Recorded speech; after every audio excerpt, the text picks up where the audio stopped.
Hello everyone, welcome to the सौरदी campus. तो my dear candidates, एक सवाल आज फिर लाया हूं आप लोगों के लिए।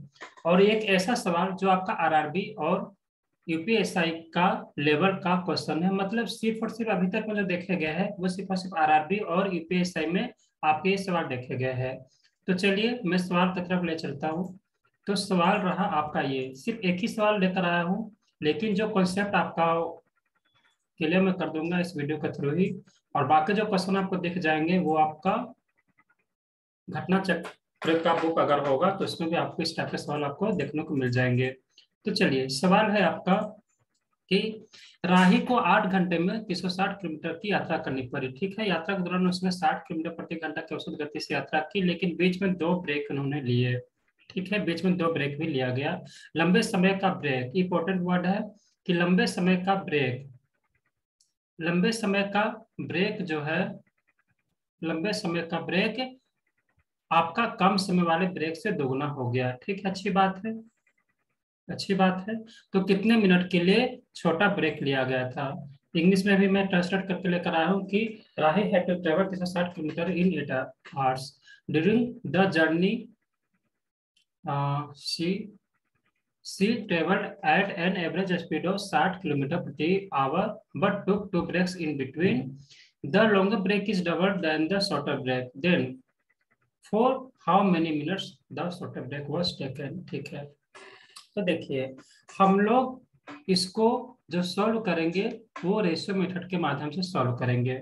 देखिए, ये वाला मजबूरी का केस हो गया कि राही को 8 घंटे में 360 किलोमीटर की यात्रा करना पड़ा।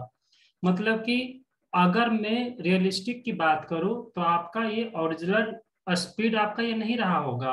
अगर मैं इसके अनुसार मैं स्पीड निकालूं तो 360/8, तो कितना आपका हो जाएगा? 8 4 जा 32, 4 8 5 जा कितना हो जाएगा? 5। तो कितना आपका हो जाएगा? ये हो गया आपका 45 किलोमीटर प्रति घंटा। मतलब कि ऐसा बीच में क्या हुआ, जो पहले 60 किलोमीटर प्रति घंटे की रफ्तार से जा रही थी, तो बीच में आपका क्या हुआ? तो बीच में एक इवेंट्स हुआ। कौन सा इवेंट्स हुआ? कि 2 ब्रेक उसने लिए। और ब्रेक के बारे में ये बोला गया है कि लंबे समय का ब्रेक कम समय वाले ब्रेक से दोगुना था। ठीक है, अगर मैं मान लेता हूं कि कम समय वाला जो ब्रेक रहा होगा, मैंने मान लिया कि कम समय वाला जो ब्रेक रहा होगा वो एक्स रहा होगा, तो लंबे समय वाला ब्रेक कितना होगा? तो लंबे समय वाला जो ब्रेक होगा, क्या वो 2x होगा क्या? क्योंकि दुगना बोला गया है। तो टोटल ब्रेक की अगर मैं बात करूं तो टोटल ब्रेक उसने कितनी ली? तो 3x मिनट उसने लिया।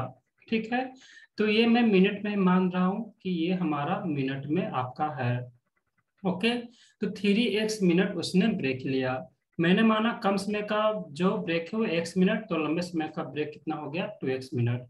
ठीक है, अब हम लोग ये देखते हैं कि जो 45 किलोमीटर प्रति घंटा आपका मजबूरी का केस को शो करता है, लेकिन ओरिजिनली मैं देखूं तो वो 60 किलोमीटर प्रति घंटा की रफ्तार से जा रही थी। डिस्टेंस आपका कांस्टेंट है, यानी कि स्पीड और टाइम का जो रेशियो होगा वो इन्वर्सली प्रोपोर्शनल होगा। स्पीड का रेशियो क्या है? तो 60 से कितना हो गया? 45। 60 था पहले, अब कितना हो गया? 45। तो टाइम का रेशियो क्या हो जाएगा?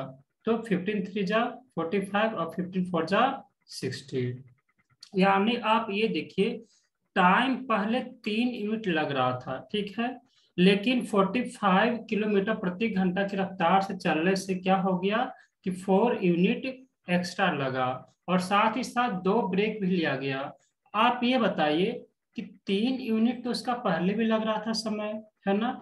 3 मिनट जो समय लग रहा था उसको पहले भी लग रहा था, तो आपका 1 ही मिनट तो एक्स्ट्रा लग रहा है ना। ये 1 मिनट शो कर रहा है ब्रेक को। बस सवाल आपका यहीं पे खत्म हो गया। ये क्या शो कर रहा है? तो ब्रेक को शो कर रहा है। मतलब हमारे पास जस्ट इसको इक्वेट ही तो करना है ना। अगर हमारे पास, अगर वैल्यू अगर फाइंड आउट हो गया, ये यूनिट में सब कुछ है, ये मिनट में नहीं है। 3 यूनिट और 1 यूनिट, ठीक है। तो अब आप ये बताइए, अगर मेरा अगर 3 यूनिट का वैल्यू अगर पता चल गया, 3 यूनिट का वैल्यू अगर मैं पता कर लूँ तो सवाल मेरा सॉल्व हो जाएगा, है ना। तो 3 यूनिट का वैल्यू के लिए हम लोग क्या करेंगे, यानी कि हम लोग समय निकालेंगे। समय कितना है, ये ओरिजिनल वाला समय निकालना पड़ेगा। तो देखिए ये कितना डिस्टेंस है आपका 360, डिस्टेंस अपॉन स्पीड बराबर टाइम ही तो आपका आ जाना, यानी कितना आपका आ जाएगा 6 आवर। यानी कि पहले जो पहुंच रही थी 6 घंटे में, पहले 6 घंटे में पहुंच रही थी कब, जब 60 किलोमीटर प्रति घंटे की रफ्तार से जा रही थी। तो लेकिन बीच में जब 2 ब्रेक लिया गया तो अब उसके कारण क्या हुआ कि 8 घंटे में पहुंच रही, 2 घंटा एक्स्ट्रा। तो बाकी जो 2 घंटा गया वो मेरा कहाँ गया, तो यही ब्रेक में तो गया ना। या फिर आप ऐसे देखिए कि 3 का वैल्यू अगर हमारा 6 आवर है, 3 का वैल्यू 6 आवर है तो जस्ट दुगना है, तो 1 का वैल्यू कितना हो जाएगा, ये भी दुगना हो जाएगा। यानी क्या आपका 2 आवर हो जाएगा क्या, ये आपका आवर में तो ये भी आपका आवर में। 2 आवर का मतलब क्या हुआ, 2 आवर का मतलब हो गया 120 मिनट, 120 मिनट। और यहाँ पे ये बताइए 3x मिनट, यही तो आपका ये टाइम है ना, यही 3x जो आपको ब्रेक को, टोटल ब्रेक को आपको शो कर रहा है, टोटल ब्रेक मतलब कि छोटा वाला ब्रेक भी और लंबा वाला ब्रेक भी। यहाँ पे टोटल ब्रेक 3x है, लेकिन according to this unit I have 120 minutes. So ये हो गया कितना, 120 मिनट से। अब आप ये बताइए कि x का वैल्यू कितना आपका आ गया, 40 मिनट्स। और यही जो x का वैल्यू निकल कर आया, यही तो x का वैल्यू 40 मिनट्स, जो कि क्या है, कम समय वाला ब्रेक। तो यही तो पूछा गया था ना सवालों में, सवालों में क्या पूछा गया था आपका, तो पूछा गया था कि तो कितने मिनट के लिए छोटा ब्रेक लिया गया था। तो हमारा आंसर हो जाएगा 40 मिनट्स। तो ये जो सवाल है ये ब्रेक बेस्ड सवाल है, जो कि आपका आरआरबी में पूछा गया था 2018 में। देखिए इस टाइप का एक 2 सवाल और आपको मिल जाएगा घटना चक्र के बुक में, तो देखिएगा। तो आई थिंक कि आपको ये क्लियर होगा रेशियो मेथड। तो ये जो मेथड आपको बुक में दिए गए थे वो आपका बेसिक मेथड के माध्यम से दिया गया था, जो बहुत ही ज्यादा कॉम्प्लिकेटेड होता है। आप लोग इसको देखे ही होंगे कि किस तरीके से आपका ये सॉल्व किए जाते हैं, अगर मैं बेसिक से बात करूं तो चलिए आज के लिए इतना ही। आई थिंक कि एक एक बात ही क्लियर होगा। और कुछ बोलना चाहते तो आप हमारे कमेंट बॉक्स में भी कुछ बोल सकते हैं, या फिर कोई भी फीडबैक देना चाहते हैं तो हमारे टेलीग्राम पे भी आप ज्वाइन कर सकते हैं। तो चलिए आज के लिए इतना ही, चलिए सी इन द नेक्स्ट वीडियो।